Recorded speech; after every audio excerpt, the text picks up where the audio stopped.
Selamat pagi, salam sejahtera bagi kita semua. Perkenalkan, di sini saya Elia Teresa Trisdayanti, NIM 0419101176 dari kelas manajemen 3D, Prodi Manajemen Fakultas Ekonomi Universitas Islam Lamongan. Di sini saya mau menjelaskan dan mempresentasikan hasil kerja dari kelompok saya dari bab 12 tentang penggunaan leverage, struktur keuangan dan struktur modal. Pengertian dari leverage. Leverage timbul karena perusahaan dalam operasinya menggunakan aktiva atau dana yang menimbulkan beban tetap. Kemudian macam-macam dari leverage. Leverage memiliki dua macam. Yang pertama, financial leverage, yaitu leverage yang timbul karena perusahaan menggunakan dana dengan beban tetap atau utang. Kemudian yang kedua yaitu operating leverage. Leverage yang timbul karena perusahaan menggunakan aktiva yang menimbulkan beban tetap atau aktiva tetap. Financial leverage. Financial struktur atau struktur keuangan menunjukkan bagaimana perusahaan membelanjai aktivanya, tampak pada neraca sebelah kredit yang tercermin pada komposisi utang lancar, utang jangka panjang, dan modal. Kemudian, kapital struktur atau struktur modal merupakan bagian struktur keuangan yang hanya menyangkut pembelanjaan jangka panjang yang tercermin pada utang jangka panjang dan modal. Kemudian leverage factor merupakan perbandingan antara total utang atau D dengan total aktiva atau TA atau total utang dengan modal atau E. Pengaruh leverage keuangan atau struktur keuangan terhadap profitabilitas bisa dilihat dalam slide berikut. Sudah ada contoh alternatif struktur keuangan perusahaan. Kemudian, bagaimana dampak penggunaan utang terhadap profitabilitas dalam hal return on equity atau ROE? Dilakukan analisis sebagai berikut.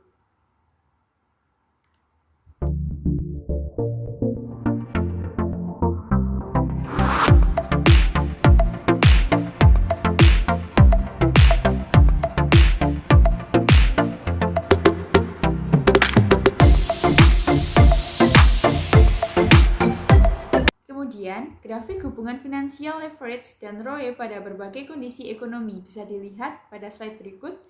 Terdapat grafik garis vertikal menunjukkan jumlah ROE, kemudian garis horizontal menunjukkan jumlah D atau E. Situ sudah terdapat keterangan di mana kondisi baik, kondisi normal, dan kondisi buruk. Bisa dilihat. Pengaruh financial leverage terhadap resiko. Besar kecilnya resiko diukur dengan range ROE. Di sini bisa dilihat terdapat leverage factor, juga terdapat range ROE. Nah, di situ bisa dikatakan bahwa semakin besar utang, maka semakin besar juga resikonya. Kemudian hubungan finansial leverage dengan operating leverage atau OL. Hubungan finansial leverage dengan operating leverage atau OL timbul jika perusahaan menggunakan aktiva yang menimbulkan beban tetap atau aktiva tetap yang berupa penyusutan. Besar kecilnya operating leverage diukur dengan degree of operating leverage atau DOL. Nah, di sini juga sudah disediakan rumus-rumusnya. Besar kecilnya operating leverage diukur dengan degree of operating leverage atau DOL. Di situ ada rumus, bisa dilihat dan dipahami. Di situ juga terdapat keterangannya bahwa C adalah contribution margin dan X adalah EBIT.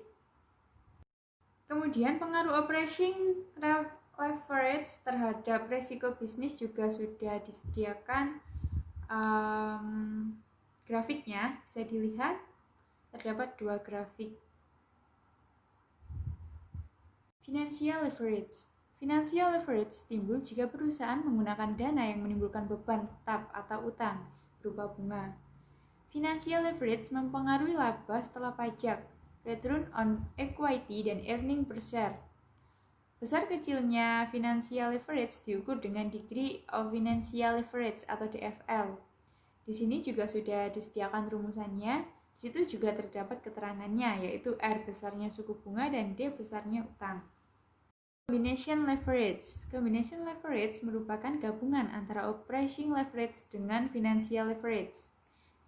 Dan besar kecilnya combination leverage diukur dengan degree of combination leverage atau DCL. Di sini juga sudah ada rumusannya, bisa dilihat. Kemudian, faktor-faktor yang mempengaruhi struktur keuangan suatu perusahaan ada 6. Yang pertama, tingkat pertumbuhan penjualan. Yang kedua, stabilitas penjualan. Yang ketiga, karakteristik industri. Yang keempat, struktur aktiva. Yang kelima, sikap manajemen perusahaan. Dan yang keenam, sikap pemberi pinjaman. Struktur modal atau capital struktur dalam praktek. Yang pertama, struktur modal berkaitan dengan pembelanjaan jangka panjang perusahaan yang terdiri dari utang jangka panjang dan modal. Yang kedua, struktur modal diukur dengan perbandingan antara utang jangka panjang dan modal perusahaan. Kemudian yang ketiga, masalah yang berkaitan dengan keputusan struktur modal adalah menentukan berapa komposisi utang jangka panjang dan modal yang optimal. Kemudian yang terakhir, untuk menjawab pertanyaan tersebut, salah satu pendekatan yang banyak dipergunakan adalah analisis EBIT-EPS. EBIT-EPS. Analisis EBIT-EPS. Analisis EBIT-EPS menjelaskan bagaimana pengaruh berbagai alternatif pembelanjaan jangka panjang terhadap besarnya EPS pada jumlah EBIT tertentu. Misalkan, perusahaan mempunyai modal sebesar 10 juta. Seluruhnya berupa saham biasa dengan jumlah saham yang beredar 200.000 lembar. Perusahaan membutuhkan tambahan dana sebesar 5 juta untuk ekspansi yang akan dibelanjai dengan alternatif sebagai berikut.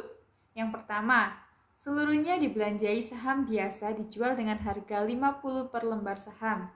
Yang kedua, seluruhnya dibelanjai utang dengan bunga 12%. Dan yang ketiga, yaitu seluruhnya dibelanjai saham preferent dengan dividen 11%. Pajak pendapatan perusahaan 50% dan setelah perluasan EBIT perusahaan menjadi 2,4 juta. Perhitungan EPS pada ketiga alternatif pembelanjaan bisa dilihat pada tabel berikut.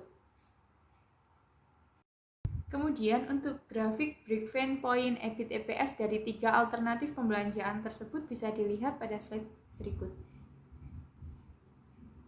Break-even EBIT EPS antara saham biasa dengan utang. Jika terjadi break-even seperti EPS alternatif saham biasa sama dengan EPS alternatif utang, menggunakan rumus sebagai berikut. Keterangannya, EBIT, yaitu EBIT pada titik BEP, kemudian C1, C2, biaya bunga pada alternatif saham biasa dan utang, T yaitu tarif pajak, S1, S2 sama dengan jumlah saham biasa yang beredar pada alternatif saham biasa dan utang. Nah, berdasarkan data pada contoh, maka EBIT dari contoh tersebut adalah sebagai berikut. Artinya, jika EBIT lebih kecil dari 1.800.000, maka alternatif yang lebih menguntungkan adalah saham biasa. Dan jika EBIT lebih besar dari 1.800.000, maka alternatif yang lebih menguntungkan adalah utang. Terima kasih, sekian penjelasan dari kelompok saya. Kurang lebihnya saya mohon maaf sebesar-besarnya.